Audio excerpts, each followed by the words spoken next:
With the Amaze, Honda embarked on a landmark journey in India.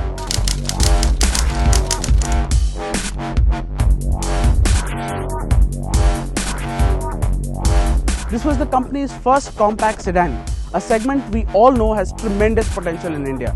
The Japanese car maker had a lot riding on the Amaze, as they knew this was the car which would catapult them to the pinnacle of the entry-level car segment. We tell you how it's fared.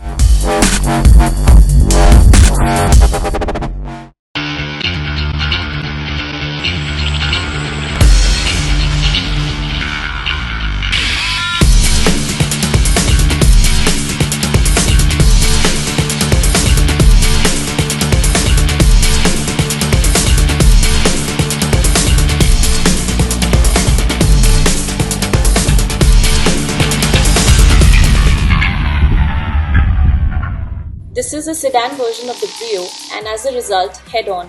The two are almost indistinguishable, save for a few minor details.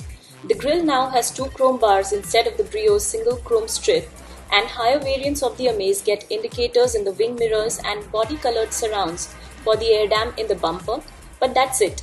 You can sense that most of the development costs have gone into the car's rear. The boot has been very neatly integrated and in profile does not look abrupt or truncated as with the other sub 4 meter saloons. This is a proper 3-box car. Also, the wheelbase is 60 mm longer than the Brios, which makes rear seat legroom better. The boot is very upright, the wraparound tail lamps and the thick chrome strip on the boot lid help disguise it. The rear door is much larger than the Brio, so there is a neat second crease running from the tail lamp through the rear door handle to give some character to the flat sheet metal. The 14-inch alloys are different from the Brio, and there are separate wheel designs for petrol and diesel models. Bigger wheels and tires could have given the Amaze a better look, a more planted feel and a plusher ride, but Honda says this would have added too much weight. In fact, lightness is one of the car's biggest strengths, aiding its performance, driving dynamics and fuel efficiency. The base petrol manual model weighs just 950 kgs.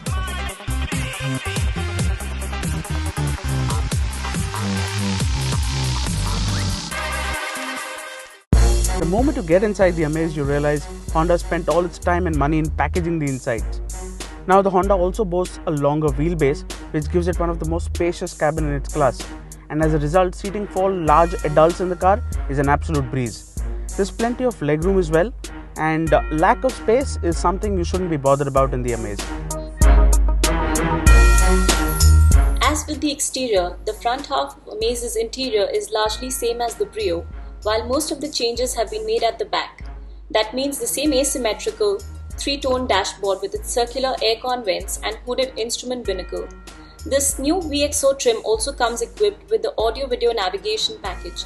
This variant is positioned above the Amaze VX and features a 15.7cm touchscreen, preloaded maps, satellite-based voice-guided navigation and in-car entertainment with DVD-CD, FM/AM, Bluetooth, USB and aux-in functions. The slim front seats from the Brio make a return, fixed headrests and all, and while they are very comfortable even on longer journeys, they are lacking slightly in shoulder support. The already great driving position and outward visibility can now be enhanced thanks to the addition of driver's seat height adjustment with a full 50 mm of travel. The space in the rear seat is quite astounding for a sub 4 meter car. The Lennon wheelbase has really paid dividends here. Unless the front and rear occupants are over 6 feet tall, there is more than sufficient legroom, and the headroom is better than in the Brio thanks to the roof that stretches further back. Honda has taken consumer feedback and really worked to improve the ambience here. The seat is all new, wider, longer with plusher cushioning and a flip-down center armrest with 2 cup holders. It's really comfy too, with good support for your back and thighs, though a third passenger might make shoulder room a bit tight. The 400-liter boot is big by compact sedan standards and will easily accommodate 2 medium-sized suitcases. The loading lip is a little high, but the aperture is wide, and the new packaging means the wheel arches do not intrude too much. The dashboard is the same as the one in the Honda Brio, and although it's quite functional, it does look quite Spartan. Now Honda has tried to spruce up the looks by adding this new avian unit. However, it doesn't do it by much.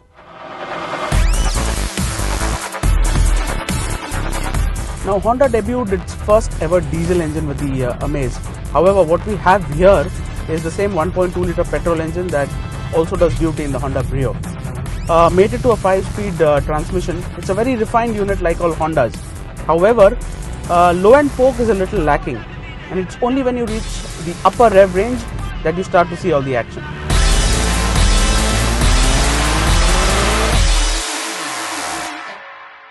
We are familiar with the 1.2 litre iVTEC motor, having driven it extensively in the Brio and the Jazz.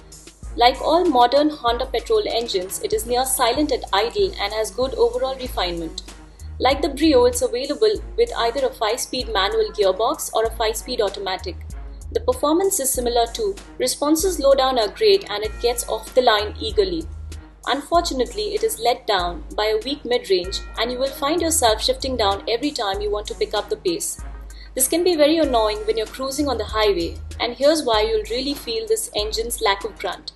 Its real strength is in its top end and it gets a second wind if you rev it up beyond 4500 rpm. However, here's where things get quite noisy and we can't imagine too many Amaze owners will be gunning it to its red line in everyday driving. The 5-speed manual is a delight to use, very light and accurate with a compact lever and short throws. The clutch is light too, which should help in traffic. The overall efficiency figure is good too, and with a 14.4 kmpl figure and a 35 litre fuel tank, one can manage quite a decent range.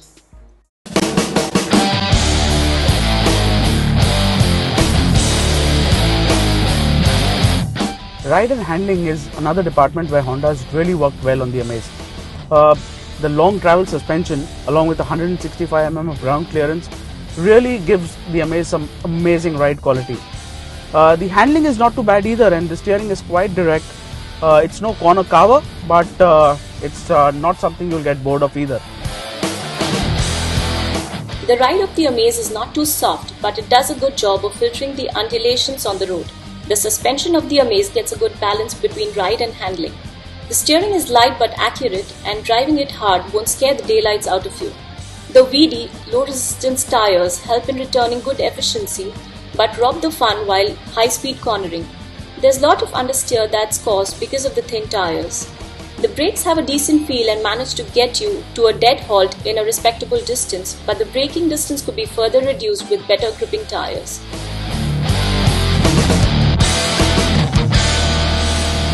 Honda has definitely hit the sweet spot with the Amaze. You get good looks, you get spacious interiors, you get a diesel option, and it's got good road manners as well. Yes, you could do with a little more punch from that petrol engine, and it could do with a better looking dashboard as well. But clearly, the Honda Amaze has more good than bad.